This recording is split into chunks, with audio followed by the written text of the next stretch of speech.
너로 구원하게 하리라.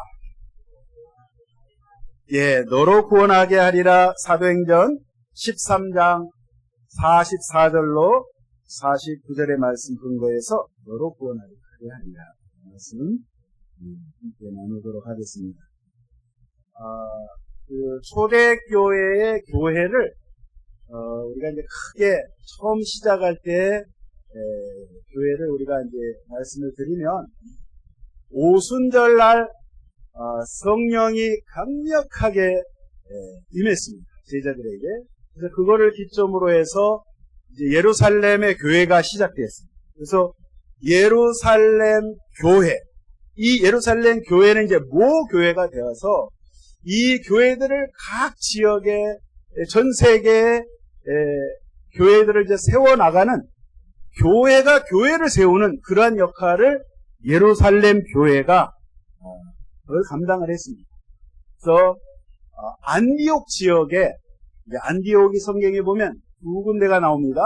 시리아 안디옥 지역과 오늘 성경에 함께 봉독한 비시디아 안디옥 지역이 나오는데, 두 번째 이 세계 선교를 하기 위해서 시리아 지역의 안디옥, 그 지역에 안디옥 교회가 세워지면서 하나님의 성령께서 바울과 바나바를 따로 세우되 선교사로 임명을 해가지고 이제 유대인뿐만 아니라 더 나아가 이방 민족에게 이제 복음을 증거하는데요.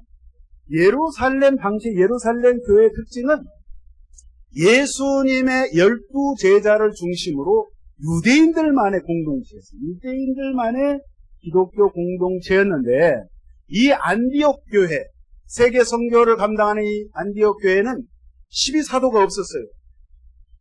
그러니까 이게 주축이 될 만한 어떤 큰 인물이 있어야 되는데, 예수님의 제자들이 거기 없었기 때문에 이제 성령께서 이제 주도적으로 하시는데, 오늘 여기 바울과 바나바가 그 안디옥 교회 이제 큰 일꾼으로 하나님 앞에 이제 쓰임을 받게 됩니다. 그래서 다른 건 몰라도 이제 본격적으로 타 민족에게, 이방 민족에게 복음을 전하라 해가지고 안디옥 교회 중심으로 이제 복음을 전하는데, 드디어 이제 비시디아 안디옥 이 지역은요, 터키 중부 지역, 오늘날로 말하면 터키 중부 지역인데, 예루살렘이 이제 서울이라고 하면 비시디아 안디옥이 어느 정도 떨어져 있냐면, 우리 한국 서울에서 중국을 지나 저 몽골 아시죠? 몽골 공화국 울란바타라 정도 돼요. 고비 사막 지나.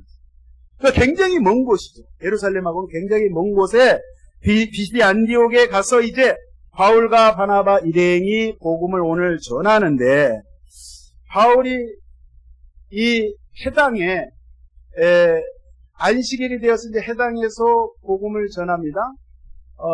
해당은요, 예루살렘에도 있었고, 전 지역에 유대인들이 사는 곳은, 유대인들이 모여있는 곳은 어느 곳이나 유대인들이 이 해당을 세우고 거기에서 기도하고 집회를 하고 하나님의 말씀을 학습을 하고 했던 곳이 이제 회당인데, 주후 70년에 예루살렘 성전과 예루살렘 도시가 로마 군대에 의해서 완전히 해파됐을 때에 기록에 보면 그때 당시에 그 예루살렘 안의 해당 수가 324개. 예루살렘에만. 그러니까 팔레스타인 지역, 또 터키 지역, 이 마케도니아 지역 전 지역에 유대인이 흩어져 살고 있기 때문에 가는 곳마다 이 유대인들은 해당을 중심으로 항상 하나님을 예배했답니다. 그래서 오늘 이 바울이 이날도 지금 해당에서 나사렛 예수야말로, 다윗의 자손 예수야말로 그분이 진정한 메시아가 된다, 그분이 진정한 그리스도이다, 하나님의 아들이다, 이것을 오늘 설교를 한 거예요. 그래서 그때 당시에 그 모여있는 이 지역, 비시디아 안디옥 지역에, 여러분, 이 지역에는 유대인만 있는 게 아니라 헬라 사람도 있고 로마 사람도 있고 키프로스 지역에서 온 그 섬 사람들도 있고 구레네 같은 북아프리카 사람들도 있고. 그러니까 막 피부도 막 가지각색인 거예요. 여러 다민족이 지금 모여있는 이 지역에 예수님에 대해서 강력한 메시지를 오늘 전합니다. 그 메시아가 왔음에도 불구하고 유대인들이 그걸 알지 못하고 그를 십자가에 달아서 못 박혀 죽였는데 그가 3일 만에 부활했다. 그분이 진정한 하나님의 아들이고 하나님이시다. 라는 설교를, 명설교를 딱 했어요. 그랬을 때 거기 모여있는 많은 사람들이 그러는 거예요. 야, 오늘 진짜 은혜 받았습니다. 아, 설교 기가 막혔습니다. 다음 주 안식일에 회당에 모였을 때 다른 설교 하지 마시고 오늘 했던 거 그냥 똑같은 거 좀 해달라고 바울한테 주문을 했어요. 네? 앞절에 보면 그랬던 이야기 했어요. 그러니까 지금 그 다음 주가 돼서 이렇게 사람들이 모여드는데 아마 그날 은혜 받았던 사람들이 막 친척들, 친구들, 옆집 막 다 연락을 한 것 같아요. 오늘 기록에 보면 44절에 보니까 그 다음 안식일에는 온 시민이 거의 다 모여요. 세상에. 거의 다 모여요. 아니, 해당, 그 조그마한 해당이 좁아 터질 텐데 거기 거의 그 동네, 그 시에 사는 사람들이 다 모였어요. 그래가지고 앉을 자리가 없을 정도로 완전히 덮어버렸어요. 그런데 문제는 이 말씀을 듣고자 사람들이 모여 있는데 유대인들, 이제 여기서 말하는 유대인들은요, 당시 해당의 그 종교를 관리했던 책임자들 몇 사람들이 시기하고 질투한 거예요. 바울이 와가지고 웬 처음 본 사람이 와가지고 연설을 해야 되는데 아이 자기네들이 그렇게 강론하고 할 때는 사람들이 없었는데 이방 사람들이 이렇게 많이 와서 보니까 이거 정말 고객을 뺏기게 생겼어요. 응? 인기가 그냥 하늘을 찌르는 거예요. 그러니까 시기 질투하고 오늘 여기 보니까 오늘 바울이 말한 것을 반박하고 비방하거늘 핍박이 시작됩니다. 못하게 합니다. 괴롭힙니다. 흠을 잡습니다. 46절에 보니까 바울과 바나바가 담대히 말하여 이르되 하나님의 말씀을 마땅히 먼저 너에게 전할 곳이로되 우리가 유대인으로서 이 복된 소식을 먼저 우리가 이방 사람에게 전하겠느냐. 내 동족의 구원을 위해서, 내 핏줄을 위해서, 내 동족, 내 핏줄, 내 동포 유대인들, 우리 히브리 사람들 먼저 구원받기를 나는 소망한다. 그래서 내가 너희들에게 이렇게 정말 목이 터져라고 주의 복음을 증거하는데 왜 몰라주느냐 이 말씀이에요. 그런데 너희들이 그것을 내팽개쳐버리고 영생 얻기에 합당하지 않은 자로 자처하기로 너희 스스로가 그렇게 이 복음을 거부하니 우리가 이제는 이방인에게로 향하노라. 우리의 발걸음을 저 이방 사람들에게 우리가 이제는 가겠다. 47절에 보니까 주께서 이같이 우리에게 명령하시되 내가 너를 이방의 빛으로 삼아 너로 땅끝까지 구원하게 하리라 하셨으니 이 말씀의 근거에서 이제 우리가 너희들이 정말 복음을 받아들이지 않으면 우리는 이곳에서 신발에 먼지를 털어버리고 우리는 저 이방 사람들 너희들이 그렇게 멸시하고 무시하고 저주하는 선택받지 못했던 할례받지 못한 저 이방 나쁜 놈들이라고 너희들이 그렇게 말하는 저 이방 사람들에게 우리가 그러면 가서 복음을 전하겠다. 그래서 이어서 이야기를 하기를 이랬을 때 이방 사람들이 지금 이 이야기를 듣잖아요. 기뻐하며 하나님의 말씀을 찬송하며 영생 주시기로 작정된 자는 다 그리스도를 믿더라. 여러분, 저와 여러분 오늘 이곳에 예배를 드리는데 참 생각할 때마다 너무너무 감사한 것이 세상에 웬일인지 웬말인지 나 같은 죄인을 주님이 그 많은 사람들 중에 만세전부터 내가 너를 택하기로 작정하시고 아무개야 내가 너를 사랑한다. 그리고 저와 여러분을 부르셨어요. 얼마나 감사합니다. 이렇게 복음을 거부하는 자들이 있는데 웬일인지 나는 거부가 안 돼요. 너무 기쁜 거예요. 주님의 말씀이 너무 감사가 되고 너무 감격이 되고 눈물이 나고 할렐루야! 자, 이렇게 복음이 이렇게 증거되는데요. 핍박이 있고 이렇게 괴롭히고 그러면 고난을 당하면 사람들이 낙심을 하고 이거 뭐 내가 이거 괜한 일 했나? 이렇게 생각할 텐데 오늘 바울과 바나바는 52절에 보니까 제자들은 기쁨과 성령이 충만하더라. 뭐가 충만해요?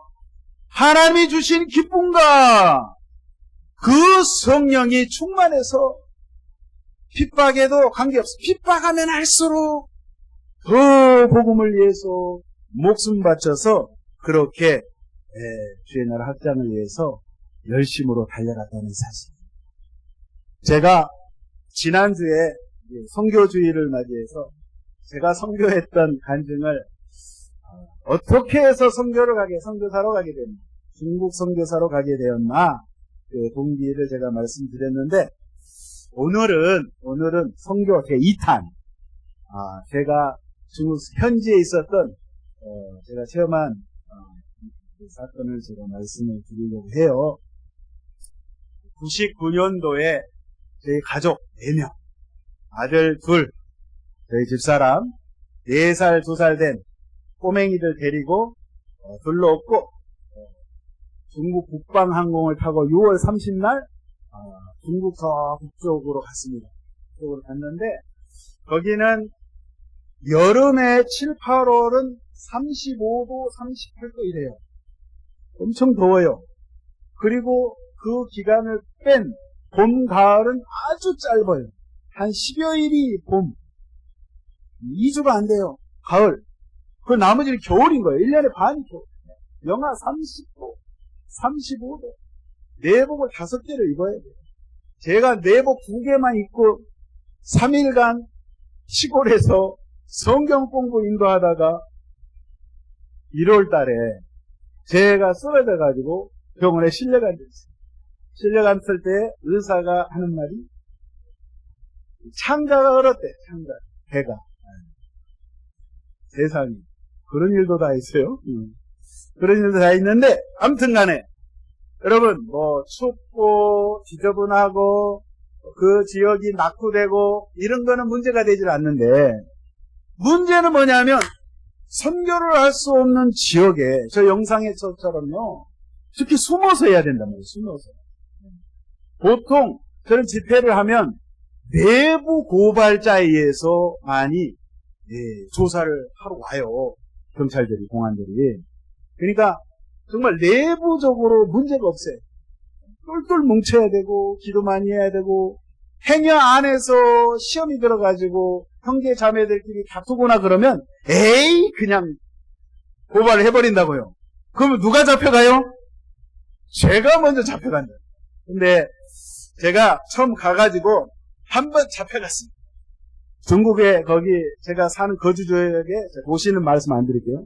시공항국에 이제 잡혀갔는데 어떤 일이 있었냐면 이제 처음에 가가지고 전화가 온 거예요. 그때만 해도 뭐 길거리에 공중전화 돈 넣고 이렇게 그 돈을 주고 가게에서 매대에서 이렇게 전화를 했단 말이에요.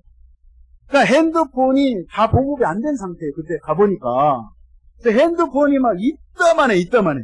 핸드폰 하나가 벽돌이야, 벽돌. 근데 어쨌든 뭐 되는 건데 전화가 왔어요. 그 시 외곽에 변두리에 농촌인데요. 농촌 딱 접어드는 데인데 거기가 중국 삼자교회예요. 무슨 교회요? 삼자교회는 이제 공산당 교회예요. 삼자가 무슨 뜻이냐면 자치, 자양, 자전. 중국인 스스로 전도하고 양육하고 치리할 테니까 외국 사람 너희는 관여하지 말아라. 그래서 석삼자 스스로 자자에서 삼자교회라고 해요. 그 삼자교회는 중국 정부가 허락한 교회고 공산당 교회 쉽게 말하면 중국 정부가 모든 것을 다 관리를 해요. 설교도 아무나 하는 게 아니에요. 거기서 세운 사람, 중점에서 다 감시를 하고 도청하고 막 이런단 말이에요. 근데 거기 자그마한 조선족 삼자교회에서 한 성도님들이 한 50명 정도 모여요. 근데 이제 예배당이 이렇게 있는데 거기에서 이제 연락이 온 거예요. 거기 총집사님이 뭐냐면요. 거기는 이제 목회자가 부족하니까, 목사가 없다 보니까 그 교회 집사님 7분이 이제 교인들이 투표를 해가지고 그 1년 동안 교회를 총괄적으로 목회를 할 수 있는 총집사를 뽑는 거예요. 그러니까 한 사람을 뽑으면 그 사람이 설교하고 신방하고 뭐 상담하고 목사가 하는 일을 다 하는 거예요. 이 총집사, 남자 집사님이 저에게 이제 전화를 했어요. 그때 되게 50대 초반이었는데 전화를 딱 해가지고 제가 이제 어디서 온 건지, 어디서 사서 온 건지. 아유, 목사님, 저희 교회 말씀이 갈급한데 주일날 오전에 오셔서 좀 설교 좀 해달라. 그래서 제가 거부를 했습니다.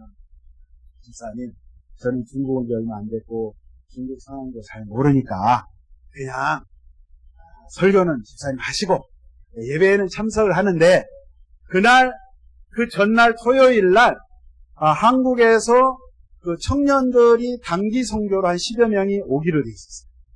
그래서 내가 청년들 데리고 그럼 예배는 참석하겠다 이랬거든요. 그냥 그날 이제 주일이 딱 된 거예요. 주일이 돼가지고 청년들하고 이제 예배를 드리는데 그날 이 사람이 설교를 했어요. 설교 제목이 뭐냐면 가룟 유다의 배반. 나중에 제가 알았는데 이 사람이 가룟 유다인 거예요. 제가 3개월 이 사건 이후에 3개월 지난 다음에 알았어요. 이 사람이 젊었을 때 경찰에서 공안이 있어요. 그러니까 시공안국에 공안하고 짜가지고 내가 한국의 목사 선교사를 이 강단에 세울 테니까 그 시간대에 와서 잡아가라. 그래서 그때 당시에 선교사가요, 한국 사람이, 그러니까 선교사가 됐든 평신도가 됐든 한국 사람, 외국인이 강대상에서 중국 교회에서 허락받지 않고 설교를 하고 종교활동을 하다가 잡히면 벌금이 그때 돈으로, 한국 돈으로 1,000만 원 벌금이 있어요. 근데 이 사람이 딱 짠 거를 나중에 안 거예요, 제가. 그래서 이 벌금을 물게 되면 몇 대 몇으로 나누자 아마 그렇게 했겠죠. 근데 예배를 이렇게 한참 드리고 있는데 이 사람이 이제 설교를 딱 합니다. 하는데 한 5분, 6분 정도 지난 것 같아요. 바깥에서 웅성웅성 소리가 나는 거예요. 딱 봤더니 공안차가 5대가 예배당 건물을 딱 포위를 한 거예요. 봉고차도 오고 찝차도 오고 막 그런 차들이 왔어요. 그러더니 바깥에서 소리가 난 거예요. 거기 한국에서 온 한국 사람 대표 나오라는 거예요. 제가 나가야 되잖아요. 이거 뭐야 이거. 그래가지고 나가려고 하는데 제가 혹시 몰랐을 게 호주머니를 만져봤어요. 앞에 요만한 수첩이 있는데 거기 제 그 동기 목사님들 그 연락처 막 다 써져 있는 거예요. 이거를 보게 되면 어떻게 되겠어요? 그래서 그거를 일어나면서 뒤에 조선족 우리 성도님한테 이거 좀 숨겨달라고. 그래가지고 자부동이 일본 말이 왜 나와요? 방석 밑에다가 이거를 숨겨뒀어요. 그래가지고 내가 이제 딱 나갔는데 예전 같으면 그 사람들이 그렇대요. 중국 한족들이, 중국 사람들이 이 신에 대한 두려움이 있나 봐요. 전에 같으면은 그 웍하시는 대로 구두 신은 채로 그냥 예배당에 들어와가지고 수갑 채워가지고 잡아갈 텐데 거기 예배 끝나면 나오라는 거예요. 그래 나갔다가 다시 이제 들어왔는데 그 예배가 되겠습니까? 지금 바깥에는 잡으러 왔지. 그러니까 뭐 한 10분, 15분 예배를 드렸나 마나 뭐 정신없이 그냥 후다닥 끝났어. 그래 나갔어요. 나가가지고 이제 차에 타라는 거예요. 차에 딱 탔는데 청년들은 이제 다른 미니버스 이런 데 태우고 가고 저는 따로 딱 잡더라고요. 그래 이제 가는데 문을 이렇게 한번 그 사람들은 차가요. 제일 좋은 신형차가 나오면 정부 기관이 먼저 탑니다. 근데 차들이 완전 새 차들이에요. 그래서 한번 문을 열어봤어요. 이렇게 상황 받고 도망가려고. 딱 이게 문이 자동으로 딱 잠겨요. 안 열려. 그래, 이제 끌려가가지고 이제 조사를 받는데, 이제 청년들이 복도가 이렇게 공항국에 가는데 복도가 이렇게 있는데, 청년들은 반대쪽으로 다 끌고 가고, 저는 이제 이쪽에 가는데 방이 하나 나오는데요. 빨간 담화 하나만 딱 켜져 있어요. 그 어두침침한 거야. 분위기가 막 귀신도 무서워서 도망갈 것 같아요. 그렇게 막 음산하고 막 그런데 책상 하나 딱 놔져 있고 그 공간에 딱 들어가라. 들어갔는데 이제 다른 공안들은 다 한족에 우리 말을 못해요. 한족은 이제 중국 사람들 시진핑이 한족이에요. 그 조선족 공안이 우리 말 제가 이제 중국말을 그때는 처음 가서 뭘 못하니까 조선말로 한국말로 이제 신문을 하는데 딱 그러는 거예요. 이름이 뭐냐고. 근데 제가 중국 가기 전에 가명을 하나 지었어요.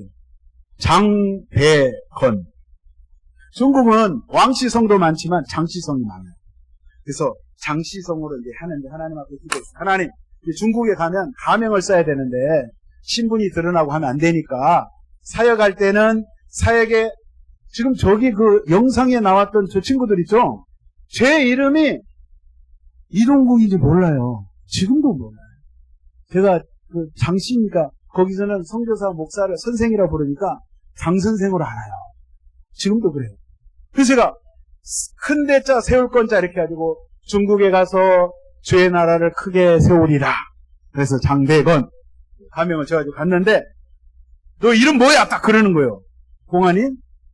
그래서 제가 장대건 하려다가 본명을 대야지 이게 가명되면 안 되잖아요. 그래서 제가 이제 마침 이제 여권을 가지고 있었어요. 여권하고 제가 지갑이 있었는데 여권에 나온 그대로 본명을 대야 되는 거예요. 그래서 이름을 딱 댔어요. 그랬더니 나이 딱 댔어요. 너 목사지? 목사 아니라고. 여기서부터 이제 좀 뻥을 쳐야 되거든요. 너 선교사지? 나 선교사 아니라고. 너 전도사지? 나 전도사 아니라고. 그럼 너 장로구만? 그럼 제가 30대 중반이 30 몇 살이에요? 33살인가? 4살인가? 아이, 너 이렇게 젊은 장로 봤냐? 나 장로 아니다. 그럼 집사냐? 집사도 아니고 먼사도 아니고 아무것도 아니다. 나 예수 믿은 지 얼마 안 됐고 그러면서 너도 예수 믿어야 된다. 그래가지고 제가 막 창세기부터 예수님에 대해서 예수를 왜 믿어야 되는지 제가 막 전도를 했어요. 그랬더니 화를 확 내면서 하는 이야기가 여기 중화인민공화국에서는 마음대로 선교할 수가 없다. 종교법이 있다. 법을 지켜야 된다. 그래서 쓸데없는 소리 하지 말고 묻는 말에만 대답하라는 거예요. 그런데 제가 그날 설교 안 했잖아요. 강례석에 설교 안 했어요. 인사말도 안 했어요. 그러니까 벌금을 뜯을 수 있어요, 없어요? 없단 말이에요.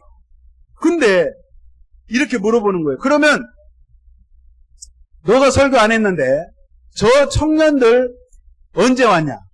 어제 왔다. 토요일날 어제 낮에 왔는데 그러니까 이 사람이요 벌금을 뜯으려고 하면 외국 사람은요 개인 집에서 재우면 안 돼요. 절대.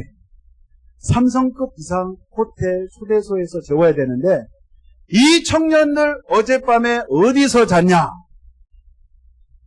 에? 기록이 없으니까 우리 집에서 재웠다. 집에서 재우면 안 된다는 거예요. 나 몰랐다. 그러니까 외국인이 공항에서요, 그 나라의 이 중국의 공항에서 딱 내리면 24시간 안에 도시에서는 해당 공안 파출소에 등록을 해야 돼요.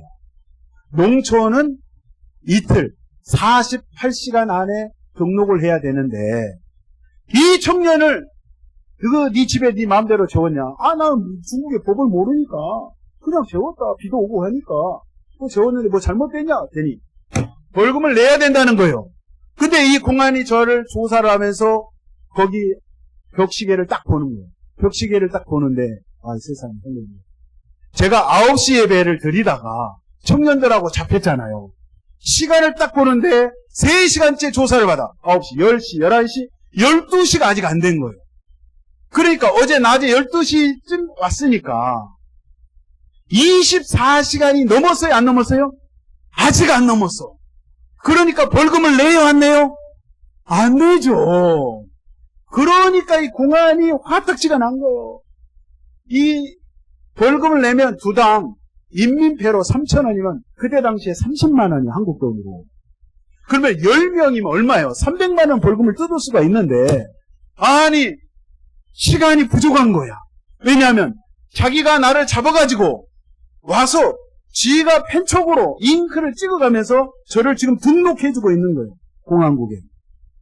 그러니까 자동으로 신고된 거 아니에요. 벌금을 내요, 안 내요? 안 내는 거예요. 그래서 제가 1원짜리 하나 안 내고 할렐루야 하나님께 영광 돌리고 우리 청년들 다 풀어주고 나왔어요. 제가 그때 깨달은 게 중국 공안에서는 선교사들의 선교 활동을 보고 있구나. 사람을 시켜서 미행하구나. 알바를 써가지고 미행하구나. 도청하구나. 도시하구나. 그걸 알게 됐어요. 그래서 그때부터 내가 공안의 입장에서 어떻게 하면 저 선교사를 잡을 것인가. 그런 마음으로 항상 제가 어디 가면 가명을 쓰고 시골에 가더라도 제가 현지 제자들 제 핸드폰을 안 써요. 제 핸드폰은 꺼버리고 거기 안에 있는 유심칩을 빼버려요. 그리고 현지 제자 핸드폰을 사용해가지고 제가 전화를 걸고 가는 지역마다 산 넘어서 또 다른 마을에 가면 다른 사람 핸드폰을 빌려서 쓰고 이런 식에서 제가 사회의 안전을 위해서 굉장히 신경을 쓰고 했어요. 그 뒤로 한 번도 안 잡히고 20여 년 동안 아주 정말 하나님의 은혜 가운데 성령의 인도함을 받고 가는 곳마다 교회를 세우고 22개의 초소교회를 세우고 지금도 나와 있지만 65개의 교회를 제자들과 함께 제가 관리를 하고 섬기고 있습니다. 이 모든 것이 하나님께 감사드리고 주님께 영광을 돌립니다. 여러분, 제가 오늘 드리고 싶은 말씀은 정말 환난이 오고 우리에게 복음 때문에 고난이 다가오고 이렇게 고통이 다가올 때 오늘 주님의 제자들 바울과 바나바 일행이 기쁨과 성령이 충만하더라. 여러분, 선교와 전도는 내가 하는 것이 아니야. 목회도 내가 하는 것이 아니야. 여러분, 목회도요, 아무리 나가서 전도를 해도 희한한 게요. 중국에서 사역을 해보면 내가 분명히 이쪽에 가서 전도를 했어. 이쪽에서 선교를 했는데 여기 사람은 안 와. 근데 이쪽에 내가 가본 적도 없는데 이쪽에 있는 사람이 지가 알아서 와. 지가 알아서 등록하고 지가 와서 내가 예수 믿겠다 그러는 거예요. 그게 성령의 역사입니다. 여러분, 교회 부흥도 하나님이 사람을 보내주셔야 돼요. 하나님이 목회를 해주셔야 돼요. 하나님이 선교를 해주셔야 돼요. 초창기 때는 제가 선교하면서 내가 한번 해보는 것도요, 내가 말은 그래요. 내가 성령을 의지하면서 하겠다는 말은 또 그렇게 해요. 성령을 또 빙자해서. 근데 나중에 보니까 열매를 맺긴 맺었는데 많이 맺었어. 근데 썩은 열매. 하나님 보실 때 아름답지 못해. 내 의를 드러내고 내 이름을 알리고 내 실적을 알리려고 하는 내 인간의 욕망, 잘못된 그런 선교를 하고 있음을 제가 깨달았어요. 그러니까 안 되는 거예요. 그러니까 선교도 우리 주님이 해 주셔야 될 줄로 믿습니다. 여러분, 사업도 마찬가지, 자녀 교육도 마찬가지, 집안의 모든 것이 우리 하나님의 성령께서 주님이 해 주셔야 된다는 거예요. 예수 믿는 것도 주님이 해 주셔야 돼요. 하나님, 저는 아무것도 아닙니다. 부족합니다. 어리석습니다. 그러나 내가 주의 말씀을 의지하며 주의 뜻대로 순종하며 살기 원합니다. 그렇게 할 때 우리 주님께서 나를 붙잡아 주셔서 주도적으로 주님께서 이끌어 가시는 거예요. 그럴 때 열매를 맺히는 거예요. 그 열매가 하나님께 영광이 되는 거예요. 할렐루야. 그래서 힘들고 어렵고 정말 두려움이 있을 때 주님께서는 네가 강하고 담대하라, 이 말씀하셔요. 여러분, 모세가 나이가 이제 만에 120살, 기력이 세서 후계자를 세워야 돼. 그래서 여호수아 장군에게 이제 바톤을 넘겼을 때 하나님께서 여호수아에게 말씀하시잖아요. 신명기 31장 6절에 너희는 강하고 담대하라. 두려워하지 말라. 그들 앞에서 떨지 말라. 이는 내 하나님 야훼가 너와 함께 가시며 결코 너를 떠나지 아니하시며 버리지 아니하실 것입니다. 우리 하나님이 함께 해주시고 떠나지 않고 딱 임마누엘로 함께 해주시고 그리고 버리지 않는다. 세상의 부모는 나를 버릴지라도 우리 하나님 버리지 않고 나와 함께 하신 그 하나님, 좋으신 하나님.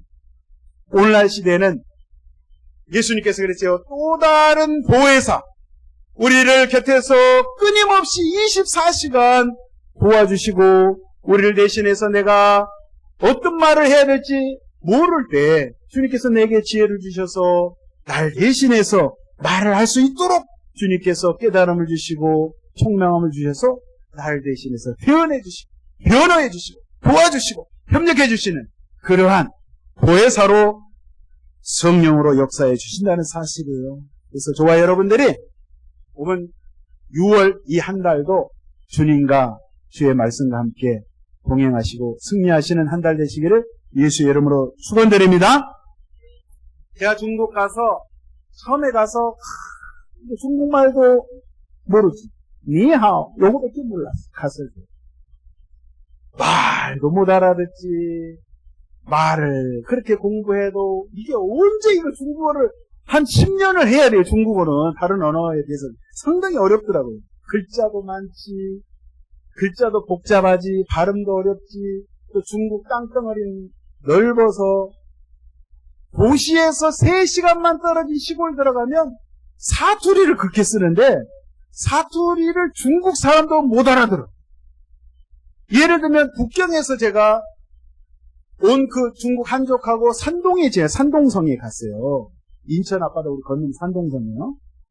거기 시골에 갔는데 북경에서 온 사람도 그 시골 말을 못 알아들어가지고 그 말을 중국 사람이 중국 산동성 출신 형제가 재통역을 해야 돼요.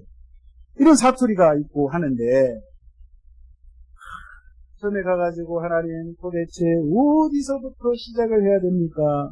하나님 말도 할 줄 모르고 지리도 모르고 하는데 주여 사람을 보내주시옵소서. 함께 협력해서 사역할 사람을 보내주시옵소서. 눈물로 기도하고 하는데 하나님께서 그때마다 필요한 사람을 딱 보내주십니다. 기가 막히게 생각지도 못한 장소에서 하나님이 그렇게 연결해 주시고 교회를 세워나가게 해주시는데 여러분 제가 중국 선교를 하면서 연구를 많이 해봤어요.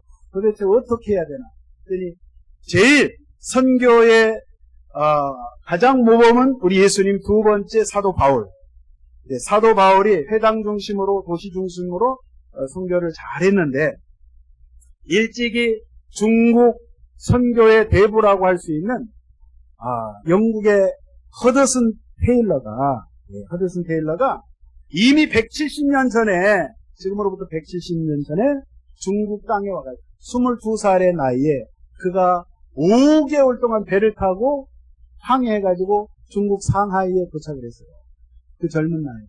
그래서 그가 73세에 죽기까지 50평생을 중국에서 실질적으로 죽어서 양장한 그 강변에 묻혀 있어요.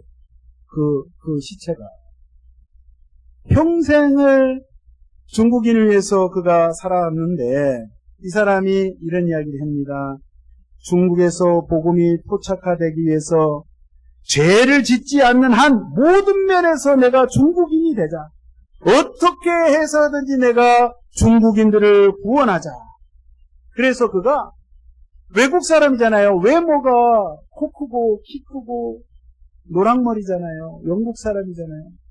이 중국 땅에 어디 가나 다 토가 나는데 그래서 제가 이 사람이 염색을 했어요. 염색 지금같이 염색약이 좋은 것도 아니고 여러분 170년 전에 염색약이 어디 있어요? 만들어가지고 그 화공약품을 만들어가지고 하다가 그 암모니아수가 엎어지는 바람에 실명할 뻔했다. 그래가지고 염색을 해서 까맣게 시원찮게 했지만 어쨌든 멀리서 보면 외국 사람인 것 같지 않아 보면 그리고 그 변발을 했어요. 여러분 청나라 사람들 이렇게 변발하잖아요. 이렇게 머리. 황병 영화 보셨어요? 변발이 그 머리 앞에 이렇게 하고 뒤로 이렇게 남자 머리 이렇게 댕기 이렇게 따는 거예요. 그렇게 하고 중국 사람 입는 칩하고 옷을 입고 중국 사람 복장을 하고, 왜냐하면 그때 당시에 서양 사람들이 중국에서 선교를 하면 다 양복을 입고 다녔어요. 어디 가나 저 사람은 외국 사람. 그리고 사고방식이 서양식으로 말하고 중국 사람들을 무시하는 태도로 이렇게 하니까 허드슨 테일러가 굉장히 마음이 상한 거예요. 선교로 왔으면은 중국인의 영혼을 구하러 왔으면 중국 사람들, 그 사람들의 음식을 먹고 그 사람들의 문화를 알고 그 사람들의 언어를 하고 그 사람들의 옷을 입고 그 사람들을 존중하고 이렇게 해야 되는데 왜 저렇게 하나? 저러니 복음이 증거되겠어요? 안 돼. 그래서 이 허드슨 테일러가 그렇게 중국 사람하고 똑같이 하기 위해서 부단히 노력하고 노력해서 이 내지 선교회라는 선교회를 만들었어요.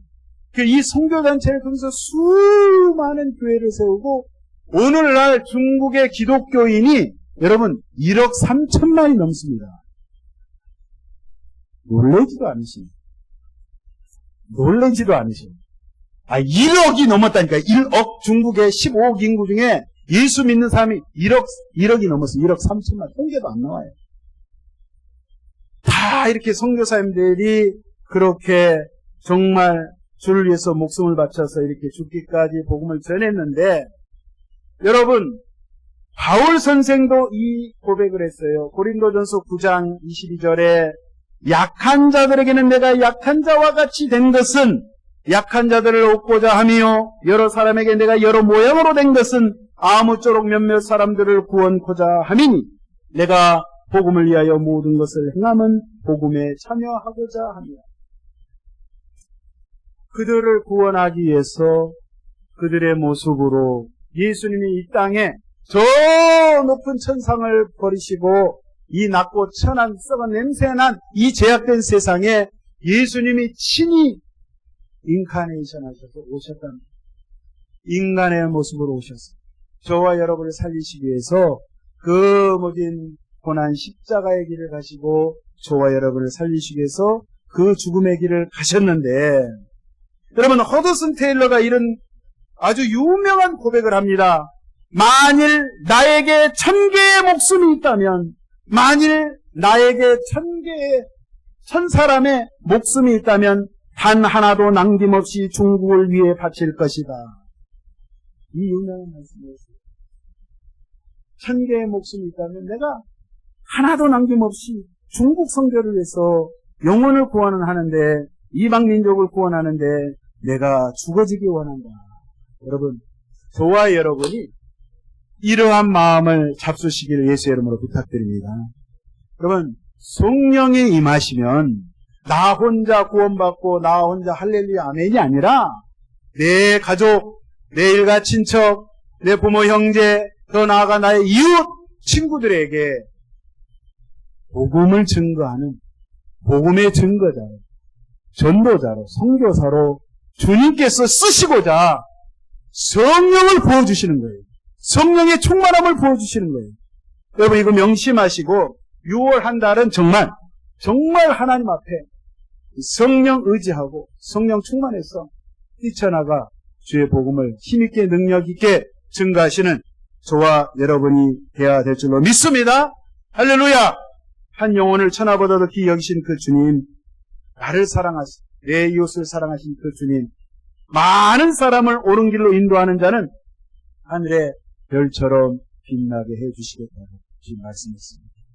이 말씀 붙잡으시고 이 한 주간도 6월달 이 한 달도 주의 이름으로 승리하시기를 예수의 이름으로 간곡히 부탁을 드립니다. 기도하시겠습니다. 살아계신 하나님 아버지 고맙고 감사합니다. 많고 많은 사람들 중에 하나님 저희를 하나님의 자녀로 불러주시고 특별히 저희를 아버지 일꾼 삼아주셔서 하나님 이 시간까지 있게 하시니 너무나도 감사합니다. 아버지 모두 다 성령 충만하여서 예수 증인된 삶을 살 수 있는 저희 모두가 되게 하여 주옵소서. 그리 아버지 앞에 큰 영광 돌릴 수 있는 귀한 하나님의 백성들로 인도하여 주옵소서. 감사합니다. 예수님의 이름으로 기도하옵나이다. 아멘.